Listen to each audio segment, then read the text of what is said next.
Nenhum sacrifício que eu e você faremos é tão grande quanto o sacrifício que foi feito por nós e por nossa redenção. Todos fazem sacrifícios, por beleza e aparência, por um corpo e bem-estar, por força e vigor, pela carreira, por relacionamentos, por investimentos, por permanência física, por esperança de fama, por amor aos pais, por crescimento espiritual, por uma saúde melhor, por poder político, por uma causa nobre, por vícios tenebrosos, pela causa da paz, por libertação de grilhões, por ter a razão, por expor o mal, por suprir necessidades, por oferecer misericórdia, por cumprir metas, por ajudar alguém que precisa. Sacrifícios são diários, são de todos. Ninguém há de evitá-los. A vida os requer. O bem os chama a fazê-los. O mal os demanda. Por vezes desejamos, por vezes resistimos, por vezes nos arrependemos. Por vezes com grande alegria, por vezes com grande tristeza. Por vezes à luz do dia, por vezes nas trevas da noite. Por vezes no privado, por vezes em público. Tanto os velhos quanto os jovens, homens e mulheres, meninos e meninas, de toda língua, de toda etnia, de todo mundo, de toda a história. Mas em todos esses lugares, e meio a todos os povos, em cada época da história, com inumeráveis sacrifícios, houve um só homem, cujo sacrifício foi ao nosso encontro. Houve um só homem que pagou uma dívida que não era sua, para que outros recebessem o que não mereciam. Houve um só homem, perfeitamente habilitado. Houve um só homem, Deus homem, Filho de Deus, Filho do homem. Houve um só homem que viveu uma vida perfeita. Um só homem que ofereceu morte aceitável. Um só homem que satisfez a Deus. Houve um só homem que não só faria o sacrifício, mas ele próprio se sacrificaria. Houve um só homem que foi o Cordeiro de Deus. Houve um só homem cujo sacrifício transformaria tudo. O pecado aniquilado, vida concedida, esperança restaurada, um destino garantido. Deus e o homem foram reconciliados. De uma vez por todas, o brado está consumado. Bilhões de sacrifícios já foram entregues. Mas um só sacrifício concede vida, agora e para toda a eternidade. Nenhum sacrifício que eu e você faremos é tão grande quanto o sacrifício que foi feito por nós e por nossa redenção. Esse é um poema de Paul Tripp. Graça e paz da parte de Deus e do Senhor Jesus Cristo, irmãos. É muito bom estar com vocês aqui hoje. Todos vocês que estão nos visitando, sejam bem-vindos. Vamos compartilhar da palavra do Senhor nesta manhã. E, de fato, esse sacrifício do qual eu estava falando, ele é o sacrifício dos sacrifícios. Porque nós estamos falando do único Cordeiro que verdadeiramente tira o pecado do mundo. E nós estamos falando do único Cordeiro que foi morto, mas ele reviveu ao terceiro dia. E ele vive agora. Eu quero começar com essa pergunta para você. Você realmente acredita que Jesus ressurgiu dentre os mortos? Sim ou não? Você acredita que Jesus ressurgiu dentre os mortos? O fato de Jesus ter ressurgido dentre os mortos, é uma boa notícia. E o que nós fazemos com boas notícias? Hã? Recentemente, um prestador de serviço, ele disse para mim que o serviço dele estava tão bom que ele decidiu não fazer uma página no Instagram. E aí eu falei para ele, nossa, mas no mundo de hoje é tão bom, né, uma página no Instagram, divulga o comércio.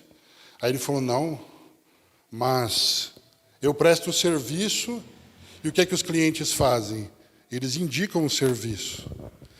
E só com as indicações dos clientes já não me falta serviço. Aí ele falou para mim, eu nem preciso fazer uma página no Instagram, porque senão aí que eu não conseguiria nem parar para tirar um dia de folga. Então, para mim, está bom do jeito que está. Eu achei isso interessante, porque a verdade é que quando nós compramos uma coisa, nós aprovamos e nós nos sentimos beneficiados pelo que nós compramos, nós queremos indicar para o máximo de pessoas possível. É assim com você também ou é só comigo? Então, de repente, você encontra uma pessoa e você fala, você não sabe.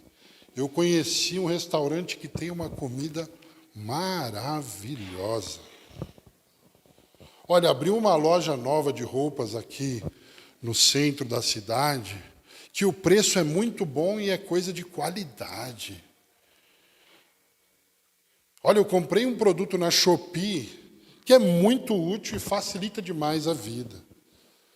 Quando algo nos beneficia, o que a gente faz? A gente propaga, a gente fala. Mas eu queria fazer uma pergunta para nós hoje. Por que quando a gente vai falar de um filme ou de uma série que a gente gostou muito, a gente fala com aquele entusiasmo, a gente fala com aquela alegria, a gente fala com detalhes, a gente fala o nome dos personagens, a gente fala dos acontecimentos do filme ou da série. Mas por que quando a gente vai comunicar o Evangelho, a palavra, a morte e a ressurreição de Jesus, nos falta muitas vezes entusiasmo, ou, na verdade, pior do que isso, nos falta comunicar. Por que muitas vezes as coisas deste mundo nos deixam felizes, entusiasmados, mas as coisas do reino, mas a alegria de pertencer ao povo de Deus, mas a alegria de ser uma testemunha do Evangelho, não nos traz a mesma alegria. Será que a notícia que o Evangelho tem, ela não é tão boa quanto parece? Seria o filme e a série que nós recomendamos euforicamente mais benéficos do que o sacrifício dos sacrifícios? Será que nós realmente cremos nessa mensagem que nós anunciamos, se é que anunciamos? O maior inimigo da missão é a incredulidade ou é a comodidade? Pelo que você está vivendo hoje, ou melhor ainda, pelo que você morreria hoje. Pelo que vale a pena viver? Ou talvez melhor, pelo que talvez valeria a pena morrer hoje? Quero convidar você a abrir no Evangelho de Jesus, segundo o testemunho do evangelista Lucas, capítulo 24. Nós vamos fazer a leitura a partir do versículo 36. Ainda nos resta entender o que fazer a respeito da ressurreição de Cristo. E este sermão, irmãos, encerra a série O Caminho da Cruz. Então, Lucas 24.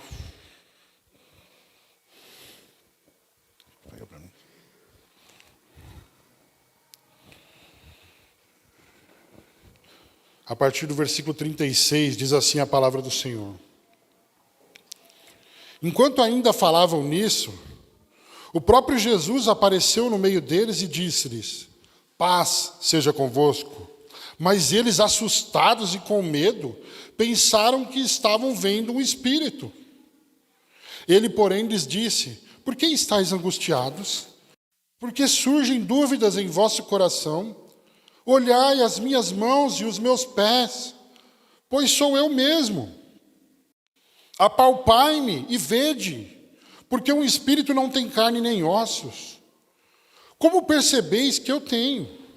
E dizendo isso, mostrou-lhes as mãos e os pés. Admirados e ainda sem acreditar por causa da alegria, Jesus lhes perguntou: tendes aqui alguma coisa para comer? Então lhe deram um pedaço de peixe assado. E ele o pegou e comeu na frente deles. Depois lhes disse: são estas as palavras que eu vos falei, estando ainda convosco. Era necessário que se cumprisse tudo o que estava escrito sobre mim na lei de Moisés, nos profetas e nos salmos. Então lhes abriu o entendimento para compreenderem as Escrituras. E disse-lhes: está escrito que o Cristo sofreria e ao terceiro dia ressuscitaria dentre os mortos. E que em seu nome se pregaria o quê? O arrependimento para o perdão dos pecados a todas as nações, começando por Jerusalém. Vocês são testemunhas dessas coisas. Envio sobre vocês a promessa do meu Pai, mas ficai na cidade, até que do alto sejais revestidos de poder. Então os levou até Betânia, e levantando as mãos os abençoou. E aconteceu que, enquanto os abençoava, afastou-se deles e foi elevado ao céu. Depois de o adorar, eles voltaram com grande alegria para Jerusalém e estavam continuamente no templo, bendizendo a Deus. Senhor, graças te damos por estarmos reunidos nesta manhã em torno da Tua palavra. A Tua palavra é viva e eficaz, e mais penetrante do que qualquer espada de 2 gumes. A nossa oração é para que o Senhor faça através desta mensagem o que nenhum homem tem o poder de fazer, que é abrir os nossos olhos, que é abrir a nossa mente, que é abrir o nosso coração, para que nós venhamos acolher essa palavra em nossas vidas e ela produzir frutos em nós, transformação, nos torna discípulos melhores, nos corrige e nos coloca nos trilhos da Tua vontade. É o que nós te pedimos, em nome de Jesus. Amém. Convicção, missão e bênção. Depois que Jesus ressuscitou dentre os mortos, ele apareceu algumas vezes aos discípulos durante um período de 40 dias. No sermão da semana passada, nós vimos aqui a aparição de Jesus a 2 discípulos que estavam a caminho da cidade de Emaús, distância de 11 quilômetros. E através da exposição da palavra e do partir do pão, o Cristo se revelou àqueles 2 discípulos, de forma que eles voltaram correndo para Jerusalém. Acabou virando uma maratona, né? Se eles foram 11 quilômetros, voltaram mais 11, 22 quilômetros, correndo para Jerusalém, ao encontro dos 11, onde eles estavam reunidos. E primeiramente, o texto nos diz que os 11 relataram que Cristo apareceu a Pedro. E depois, esses 2 que vieram de Emaús, relataram aos 11 que Jesus também apareceu para eles. E se nós observarmos uma narrativa paralela, nós vamos descobrir que os discípulos estavam com as portas trancadas por medo dos romanos. E para surpresa de todos aqui, enquanto Cleopas e o outro discípulo falavam, o Cristo ressurreto surgiu ali no modo ex nihilo.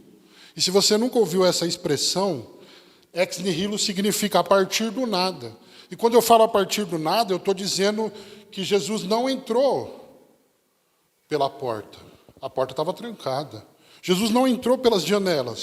Ele simplesmente apareceu no meio deles. Vamos ser bem sinceros, gente. Quem aqui assustaria? Você está aqui, uma pessoa aparece. Ela não entra na porta. Jesus apareceu no meio deles. E disse: paz seja convosco. E apesar de Jesus ser a verdadeira fonte de todo o shalom, de toda a paz, os discípulos não estavam em paz. Por quê? Porque porque eles ficaram assustados. E pela segunda vez nos evangelhos, eles confundiram Jesus com um fantasma. É um espírito. Pela forma que ele apareceu, só podia ser um fantasma na mente deles. Ok, eles ainda estavam aqui assimilando a ideia de que Jesus ressuscitou. Isso trouxe para eles uma mistura de medo, angústia, dúvidas, alegria, medo, angústia, dúvidas, alegria, medo, angústia, dúvidas. E Jesus, percebendo que eles estavam em dúvida, ele começa a trazer aqui algumas provas da sua ressurreição corporal. Será que esse assunto é importante? Se Jesus ressuscitou corporalmente ou não? O que Paulo vai dizer em Coríntios? Que se Cristo não ressuscitou, vã é a nossa fé, tudo que a gente está fazendo aqui é inútil, tudo que você viveu até hoje é uma farsa. Então, essa questão é extremamente importante. E nesse texto, Jesus vai apresentar aos discípulos 3 evidências da sua ressurreição corporal. Porque existem teorias de que a ressurreição de Jesus foi apenas espiritual, mas não corporal. Mas Jesus, segundo esse texto e segundo a narrativa de Lucas, ressuscitou corporalmente. A primeira evidência, o que Jesus fez? Ele mostrou as marcas das perfurações e as cicatrizes de alguém que tinha sido pregado na cruz. Veja o versículo 39, o começo.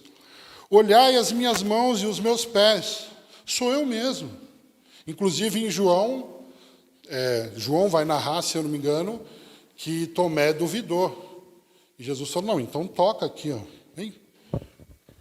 É isso que você precisa para crer? Então toca aqui nas minhas feridas. Então, em primeiro lugar, mostra as feridas. A segunda evidência que Jesus mostra ele permite que os discípulos se aproximem e apalpem ele, para ver que a ressurreição dele foi corporal mesmo.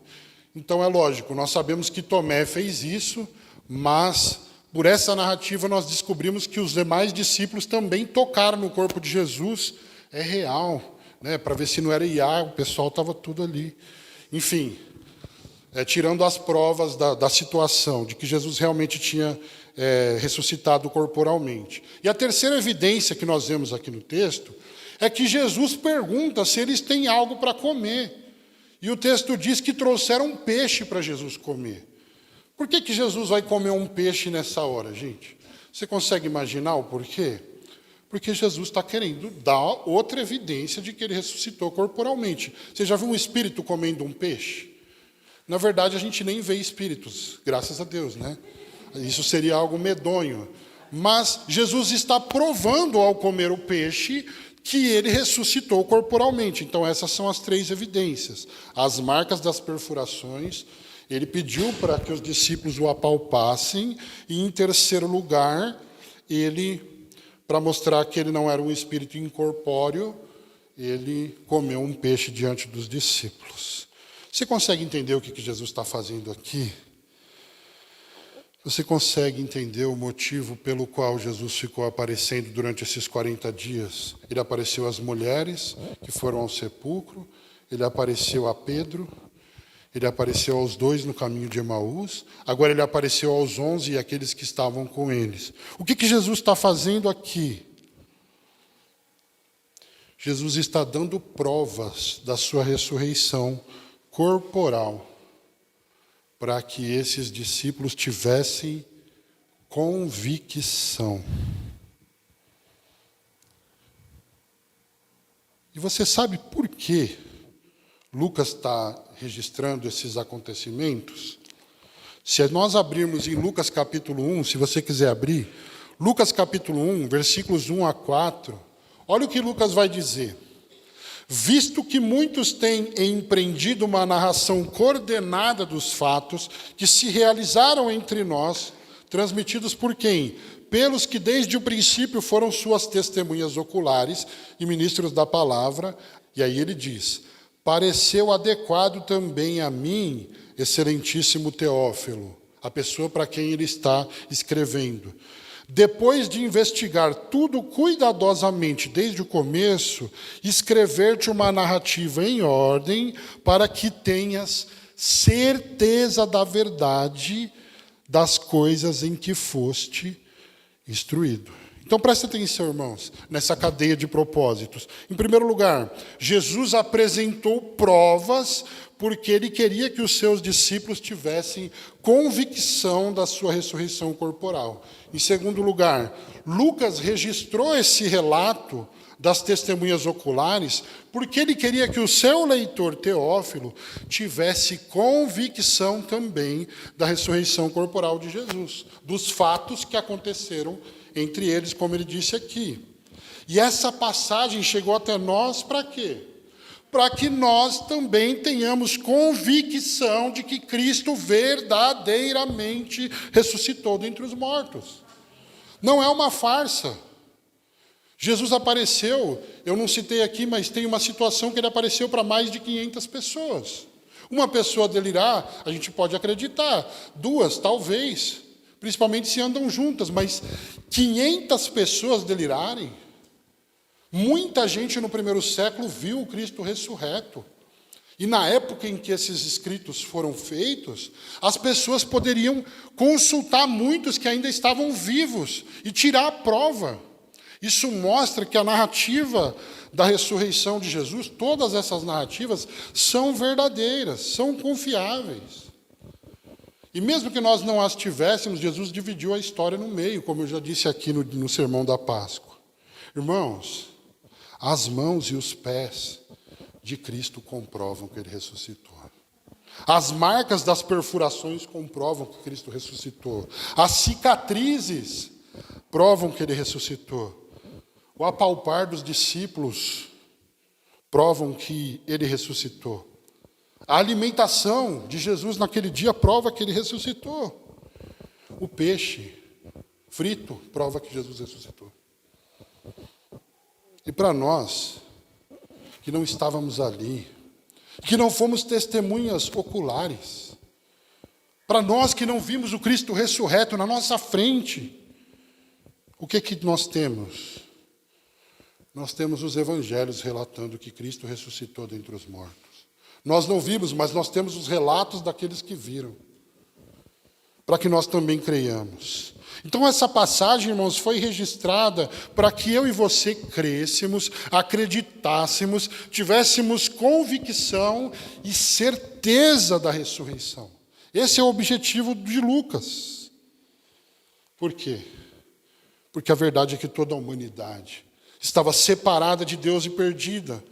Mas Jesus se tornou o homem, e em sua dupla natureza divina-humana, ele veio para reconciliar o homem com Deus em si mesmo, através da sua cruz.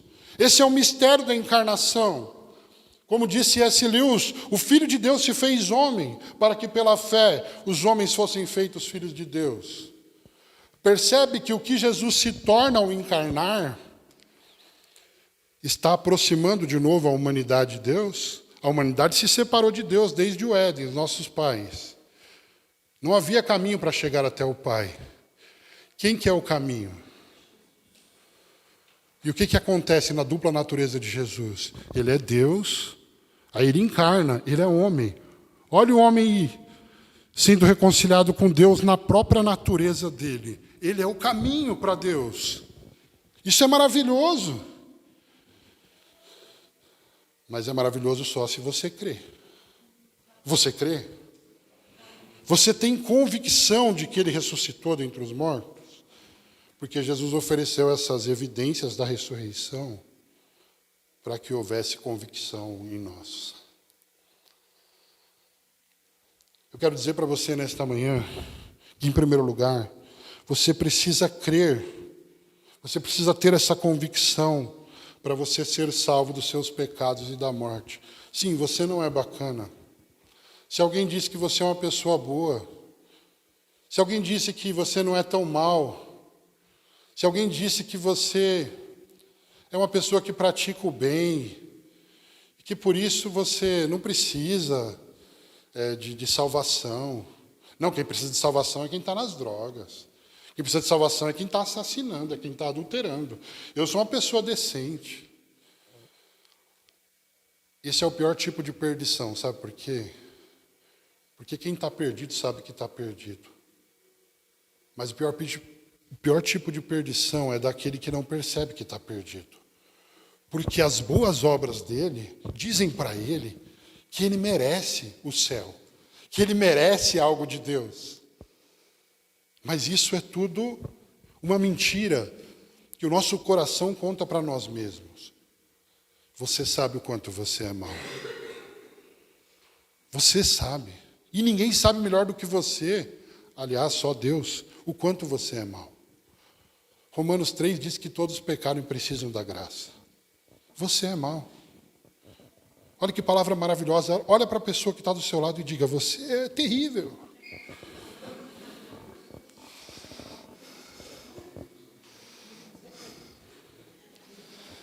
Tem uns cônjuges ali que já se animaram, né? Aí chegou minha hora. Você é terrível. Romanos 10, 9 a 11 vai dizer, porque se com a tua boca confessares Jesus como Senhor, e em teu coração creres que Deus o ressuscitou dentre os mortos, serás salvo. Pois com o coração se crê para a justiça, e com a boca se faz confissão para a salvação. Porque a Escritura diz, todo aquele que nele crê nunca será envergonhado. É convicção para quê? Convicção para parar de confiar em si mesmo e começar a confiar em alguém que realmente pode te salvar. Não são suas obras, é Jesus quem salva. Não é a nossa bondade, ainda bem. Senão todos nós ainda estaríamos perdidos. É Jesus que salva. E além disso, para que mais convicção? É só para salvação? Só para eu falar assim, não, eu tenho certeza que Jesus ressuscitou, vou dormir em paz e vou pagar meus boletos amanhã. É só isso. Todo aquele que crê que Jesus ressuscitou dentre os mortos se torna, pelo poder do Espírito, uma testemunha da ressurreição. E aqui eu quero que você considere a relação entre convicção e missão. Convicção sem missão é desobediência. Se você está aqui hoje dizendo, eu creio que Jesus ressuscitou, mas você não testemunha, você está em desobediência contra Deus, porque ele disse, toda a autoridade me foi dada nos céus e da terra, e portanto, indo façam discípulos, ele falou para a gente pregar o evangelho, enfim, essa é a nossa responsabilidade. Então, convicção sem missão, sem testemunho, é desobediência. E missão sem convicção? É incredulidade. Você pode estar falando, mas falando de Jesus como se você estivesse falando de churros, de qualquer coisa banal da vida. Se Cristo não tem um significado real, se Ele realmente não transformou sua vida, você está falando, Jesus. Aquela coisa superficial, sabe? Então, convicção sem missão é desobediência, missão sem convicção é incredulidade. Mas convicção que Jesus quer produzir aqui nos discípulos é uma convicção para a missão. É uma fé que produz obediência. A fé na obra de Cristo, na sua morte e ressurreição, irmãos, nos coloca nos trilhos da missão. Nos coloca nos trilhos do testemunho, de falar, de propagar. A gente propaga Shopee, gente. Você descobriu um negócio bacana lá e você está falando para o vizinho, olha, eu descobri um armário grande lá, ele cabe bastante panela. Mas a gente não testemunha Jesus. Ou testemunha errado. Como que a gente testemunha Jesus? Fala para a pessoa, Jesus te ama. O cara está vivendo no pecado, fazendo tudo errado, e ele pega essa informação como? Eu posso continuar vivendo assim porque Jesus está me amando. Pronto, você matou ele, você não pregou o evangelho para ele, e soou gospel ainda, essa pregação. Gente, pregar é necessariamente, em primeiro lugar, mostrar para a pessoa que ela está perdida, se ela não tiver Cristo. Ela primeiro precisa entender que ela é uma pessoa má. Esse é o primeiro ponto. E segundo, ela precisa ser chamada a se arrepender dos seus pecados e confiar em Cristo para a salvação. Se esses elementos não estiverem presentes, nós não pregamos. Tem gente que fala assim, pregue o evangelho, se possível, use palavras. Não, não existe isso. O evangelho é pregado com palavras. Não, a minha vida é o evangelho. Essa coisa torta? Não, A palavra precisa ser proclamada por onde a gente andar. Nas palavras de Charles Spurgeon, todo cristão, ele é um missionário ou ele é um impostor.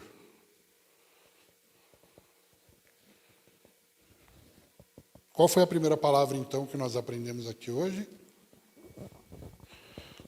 Convicção. Vamos falar dessa segunda palavra agora, missão. Olha só, todos os evangelhos testemunham da ressurreição de Jesus para a nossa convicção. Agora, considere como terminam os evangelhos. Você já parou para pensar como terminam os 4 evangelhos? Nos levando da convicção para a missão. Como que termina Mateus? Termina com Jesus dizendo: toda autoridade me foi dada nos céus e da terra. Então, portanto, indo, façam discípulos de todas as nações, batizando-os em nome do Pai, do Filho e do Espírito Santo, ensinando-lhes a obedecer a todas as coisas que eu vos tenho ordenado. E eis que eu estou convosco todos os dias até a consumação dos séculos. Percebe que não é a missão pela missão? Primeiro, os evangelistas falaram de toda a vida de Jesus, a pessoa e obra, para terminar onde? Empurrando para a missão. Não é para a gente ser informado. Ah, que legal, Jesus morreu na cruz. Não, é para proclamar. Mateus termina assim o evangelho. E como que Marcos termina? Marcos 16:15. Ide por todo o mundo e pregai o evangelho a toda criatura. O que a gente pode dizer de Lucas? Vamos continuar a exposição do texto. Quase todas as vezes que Jesus apareceu ressurreto, ele lembrou seus seguidores do que ele havia dito anteriormente, que o seu sofrimento, a morte e a ressurreição eram necessários. Mas ele tinha dito anteriormente também que ao terceiro dia ele ressuscitaria. Os anjos disseram isso para as mulheres que foram ao sepulcro. Lembra que ele falou que ele ressuscitaria? Aí Jesus disse isso para os discípulos no caminho de Emaús. A gente viu isso na semana passada. Ele disse que ressuscitaria. E agora Jesus está dizendo para os 11, eu não falei que eu ia ressuscitar? Olha só, tudo isso devia acontecer para que se cumprisse o que estava escrito a meu respeito na lei, nos profetas e nos salmos. E é interessante aqui, sabe o quê? Que a Bíblia hebraica era dividida em 3 partes, lei, profetas e escritos. E Jesus ele faz uma afirmação aqui, lei, profetas e os salmos. Mas por que Jesus não disse os escritos? Só a título de curiosidade, Salmos é o primeiro livro dos escritos na lei judaica. Então parece que Jesus está fazendo uma alusão aqui à Bíblia hebraica, a divisão tríplice em 3 partes da Bíblia hebraica. Mas o que ele está falando aqui? Ele afirma que o grande assunto de todos os textos da Bíblia é ele mesmo. Jesus está dizendo, sabe a lei? É sobre mim. Sabe os profetas? São sobre mim. Sabe os escritos? Eles falam de mim. Sabe a Bíblia toda? Ela fala de mim. E é por isso que a gente, independente de qual texto a gente esteja pregando, a gente não pode deixar de pregar Cristo. Porque tudo é sobre Ele. Foi assim que Jesus abriu o entendimento dos discípulos e eles compreenderam as Escrituras.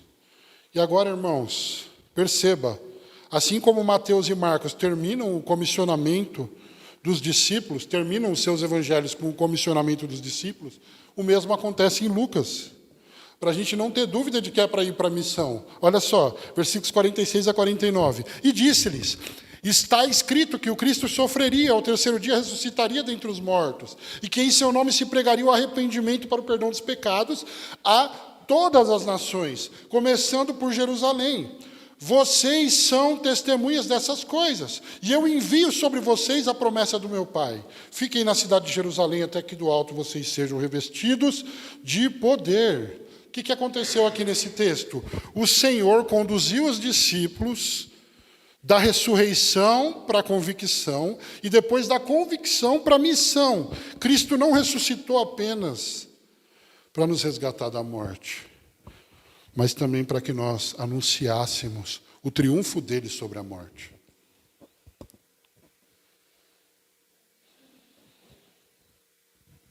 Então, irmãos, a vida cristã não é sobre simplesmente deitar na rede do sacrifício de Cristo e falar, não, Jesus já fez o que tinha que ser feito.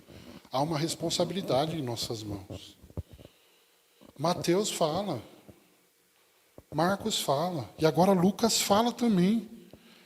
Todos os evangelistas estão dizendo isso, para não ter chance de dizer, Senhor, eu não tinha entendido. Entendeu sim? Sabe quando você chama alguém, a pessoa quer fingir que não é com ela? Ou você, é você mesmo. E ele fica... Jesus disse, vocês são testemunhas. Não adianta olhar para trás. Não adianta fingir que não é com você. Jesus disse, vocês são testemunhas. E esse versículo nos conta tudo o que nós precisamos saber sobre essa missão. E o principal, o que é? É o conteúdo da pregação cristã. O que nós precisamos pregar? Em primeiro lugar, eu vou falar 3 coisas aqui. Primeiro, nós pregamos um livro, a palavra de Deus que é viva e eficaz. Versículo 44, era necessário que se cumprisse tudo o que estava escrito. Versículo 45, lhes abriu o entendimento para que compreendessem as Escrituras. Versículo 46, está escrito que o Cristo sofreria. Está escrito. Irmãos, a nossa pregação, em primeiro lugar, é um livro. É a palavra de Deus, suficiente, inerrante, sem erros. A nossa pregação é todo o conselho de Deus revelado nas Escrituras, porque nós cremos que toda Escritura é divinamente inspirada e proveitosa para os propósitos de Deus nas nossas vidas. Em primeiro lugar, então, nas palavras de Jesus, nós vemos que nós precisamos pregar a Bíblia inteira. Eu já falei aqui algumas vezes, quando os pastores eles escolhem os textos que eles querem pregar, eles deixam outros textos que para eles não é interessante falar. E aí a igreja se molda à mente do pastor e não à mente de Deus. Por isso nós acreditamos que nós precisamos pregar todos os textos da Bíblia. E é por isso que nós fazemos isso, de pregar um livro inteiro, depois outro livro inteiro, depois outro livro inteiro. Porque a responsabilidade é expor diante de nós, diante da igreja, todo o conselho de Deus, não parte dele. Está certo que existem alguns textos que a gente olha assim, às vezes, né, André? E fala assim, ó, esse aqui eu acho que seria bom pular, é muito difícil de pregar. Mas a gente não faz, por quê? Porque é uma convicção que nos impulsiona para a missão de pregar. A convicção de que nós precisamos pregar toda a Escritura. Irmãos, quantas vezes eu olhava para o texto e eu falava, vou pregar isso aqui, Senhor. Eu lembro até hoje que tinha um visitante, eu estava pregando lá na varanda de casa, Malaquias em sequência. O visitante depois veio perguntar, nossa, e esse texto aí falando, esfregarei esterco no rosto de vocês.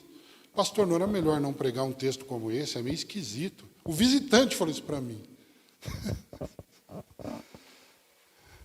De fato, talvez a gente olhe para alguma coisa na Bíblia e fale assim, ó, nossa, isso aqui é meio estranho, né? Não, é a palavra do Senhor, nós confiamos em tudo que está escrito, nós pregaremos tudo. Essa é a convicção, nós pregamos um livro, a palavra de Deus. Em segundo lugar, nós pregamos dentro desse livro uma mensagem, o Evangelho, que é o poder de Deus para a salvação de todo aquele que crê. Versículo 47. E se você tem dúvidas sobre o que é o Evangelho, as dúvidas serão esclarecidas agora, olha só. Versículo 47. Em seu nome se pregaria o quê? Psicologia. É isso? Em seu nome se pregaria filosofias. Em seu nome se pregaria mensagens motivacionais. Em seu nome se pregaria mensagem coach. Não, olha o que está escrito aqui. Em seu nome se pregaria o arrependimento para o perdão dos pecados. Arrependei-vos e crede no Evangelho. E talvez a gente fale assim, mas todo sermão tem que ter um arrependei-vos e crede no Evangelho. É porque isso é a mensagem que perpassa todo o livro. A gente tem que pregar todo o livro e essa mensagem em todos os textos. A mensagem do Evangelho. Essa é a segunda responsabilidade que nós temos. Em todos os textos, vemos onde está a natureza caída e chamamos o ser humano ao arrependimento e à confiança e à fé em Jesus Cristo, a fé que salva. É isso. Essa é a mensagem do Evangelho. Em terceiro lugar, só para a gente não perder aqui, nós pregamos um livro, a palavra de Deus. Nós pregamos uma mensagem, o Evangelho, que é o poder de Deus. E terceiro, nós pregamos uma pessoa nessa mensagem. Jesus Cristo, o tema de todas as Escrituras, de toda a Escritura. Versículo 44, olha o que Jesus diz. Tudo o que estava escrito sobre quem? Sobre mim, na lei, nos profetas e nos salmos. 2 Coríntios 4, 5, os apóstolos entenderam. Pois nós não pregamos a nós mesmos, mas a Jesus Cristo, o Senhor. 1 Coríntios 2, 2, Paulo vai dizer, pois eu resolvi nada saber entre vós, a não ser Jesus Cristo e este crucificado. 1 Coríntios 15, 3, 4. Se você quer aprender o Evangelho para pregar para alguém, memorize esses dois versículos. 1 Coríntios 15, 3 e 4. Cristo morreu pelos nossos pecados, segundo as Escrituras, e foi sepultado, ressuscitou ao terceiro dia, segundo as Escrituras. Está aqui o Evangelho. Nós pregamos uma palavra, um livro, a palavra de Deus, nós pregamos uma mensagem, o Evangelho de Jesus, e nós pregamos uma pessoa, a pessoa e obra de Jesus Cristo, em todos os textos. Ah, não é exagero? Não, não é exagero. Uma geração presume o Evangelho e a próxima esquece. Não, a gente não precisa ficar falando toda hora, porque é repetitivo. Não, a gente precisa ser chamado ao arrependimento todos os dias.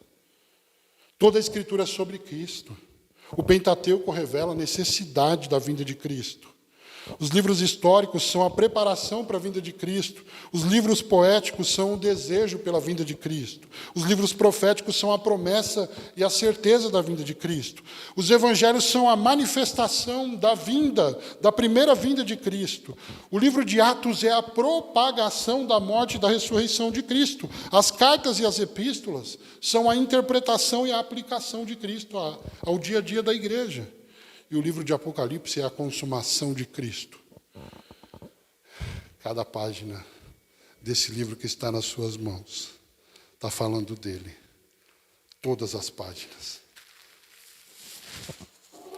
Todas as páginas são sobre ele.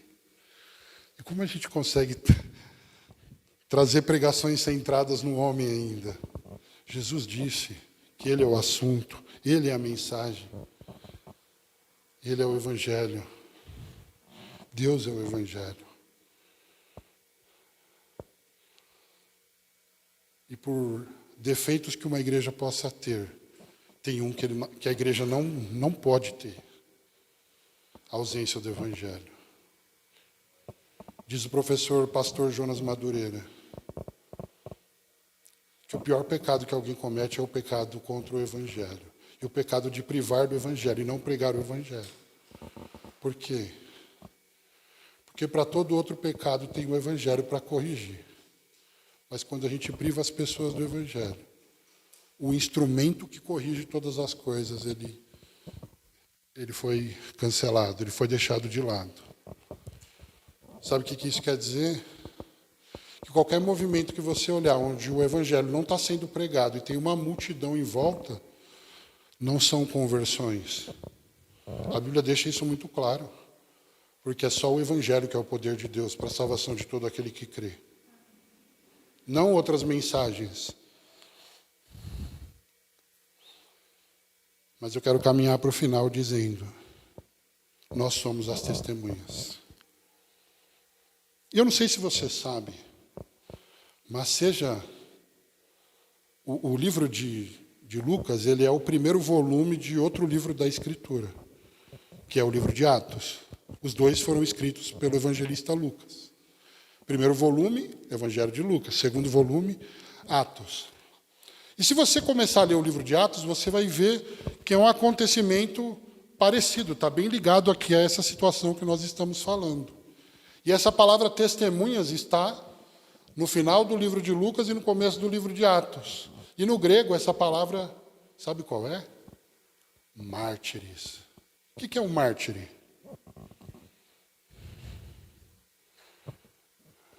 Porque a gente vem em português e a gente pensa, testemunha, eu preciso falar do Evangelho. Ok. Mas quando você vai para o original, está dizendo mais do que isso. Eu preciso morrer pelo Evangelho. Jesus falou, vocês serão meus mártires. É isso que ele está falando no original. Ei, Jesus não chamou só para pregar uma mensagem. Ele chamou para morrer pela mensagem.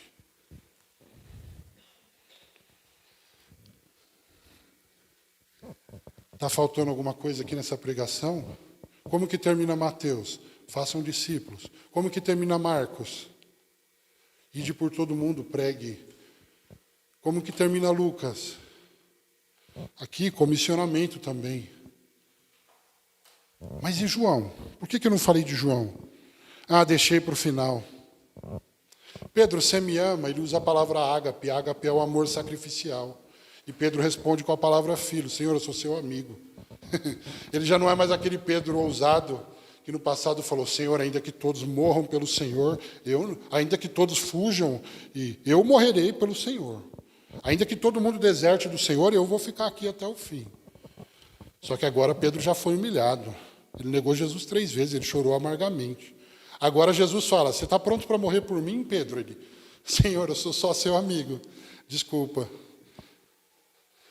E agora que Pedro está dizendo que ele não é capaz de fazer porque ele já entendeu, Jesus anuncia para ele, Pedro, quando você era jovem, você se vestia e você ia para onde você queria. Mas quando você for velho, outra pessoa vai vestir você e vai levar você para onde você não quer ir.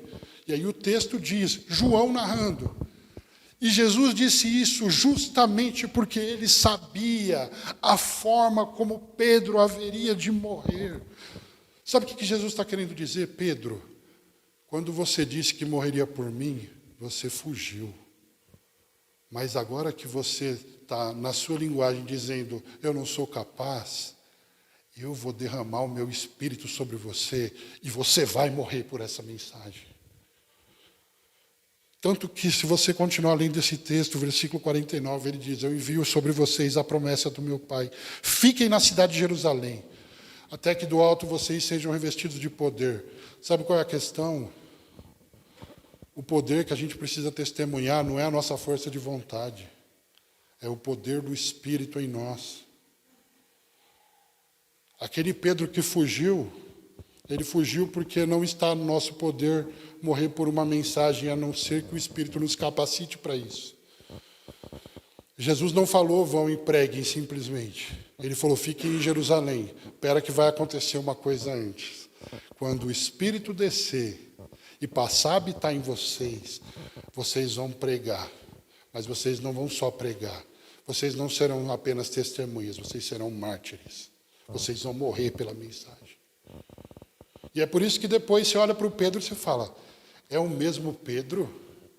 Porque ele está lá, o Sinédrio reunido, falando, a gente vai matar se você não parar de pregar. Aí ele, não há outro nome dado entre os homens pelo qual nós devamos ser salvos, a não ser o nome de Jesus. Pedro continua, mas por quê? Porque não é ele. Já estou crucificado com Cristo. Não sou mais eu quem vivo. Quem está fazendo isso? É Cristo. É Cristo em Pedro. É Cristo em nós que vai nos levar a testemunhar. É o Espírito que vai nos capacitar a testemunhar. Não é a nossa eloquência. Não é a nossa capacidade. Não é a nossa inteligência. É o poder sobrenatural de Deus que nos leva a testemunhar. A verdade é que somente o Espírito Santo, ele pode tornar a nossa pregação eficaz e convencer o homem do pecado, da justiça e do juízo de Deus. O pastor Tim Keller diz que a diferença entre um sermão bom, ele fala que a diferença entre um sermão ruim e um bom depende do pregador. Entre um bom e um excelente depende do Espírito Santo. O pregador não alcança coração. Quem alcança coração é Deus. Quem transforma coração é Deus.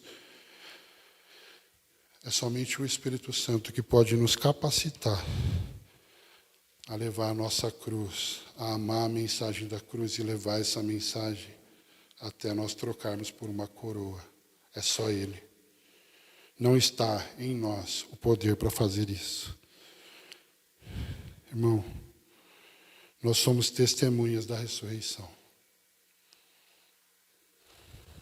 Da ressurreição que leva à convicção. E da convicção que leva para a missão.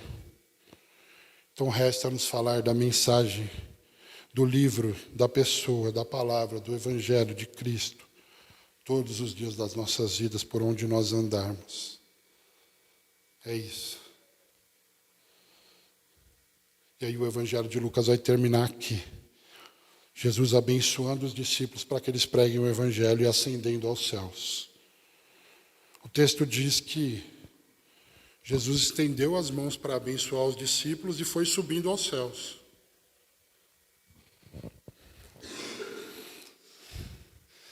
Em Mateus, ele nos ordenou a pregar e disse: eu estou com vocês todos os dias até a consumação dos séculos.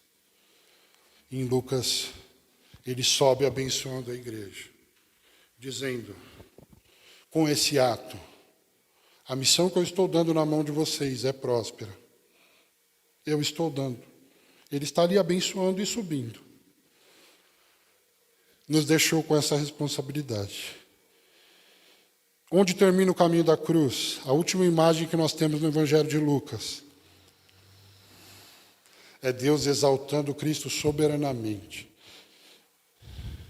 Ele ascendendo aos céus, tomando o seu lugar à direita do Todo-Poderoso. E os discípulos fazendo o quê?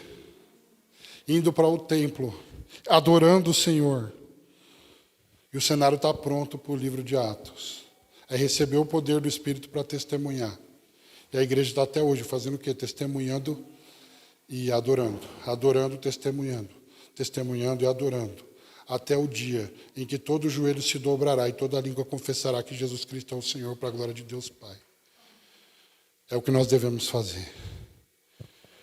Essa é a imagem do nosso futuro, se você crê na obra de Jesus Cristo. Gente, é tão lindo. Você já leu 1 João, o começo? João começa o livro falando assim: aquele que nós apalpamos, aquele que nós vimos, aquele que nós tocamos, aquele que nós ouvimos. João, ele está falando, eu não estou maluco. Eu estava naquele dia, eu apalpei. Ele está dizendo, Cristo ressuscitou. E eu estou dizendo isso para que vocês tenham paz. Não tem shalom sem a ressurreição de Jesus. É só desespero. Mas se nós realmente cremos na ressurreição de Jesus, Ele sim nos dá a sua paz. E não como o mundo dá. Uma paz verdadeira e completa. A série termina hoje. Mas o chamado de Jesus vai permanecer. Se alguém quiser vir após mim, negue-se a si mesmo, tome a sua cruz e siga-me. Você crê na ressurreição de Jesus? Mas a sua convicção está te levando para a missão? Qual é o maior inimigo da missão? A incredulidade ou a comodidade? Pelo que você está vivendo hoje, ou melhor, pelo que você morreria hoje. Pelo que vale a pena viver, ou pelo que valeria a pena morrer. Nenhum sacrifício que você e eu faremos é tão grande quanto o sacrifício que foi feito por nós e por nossa redenção. A minha oração é para que o Senhor nos capacite a amar a mensagem da cruz e levá-la por onde nós passarmos, até o dia de nós trocarmos a cruz por uma coroa. Vamos orar. Senhor, graças te damos por esse glorioso relato registrado por Lucas.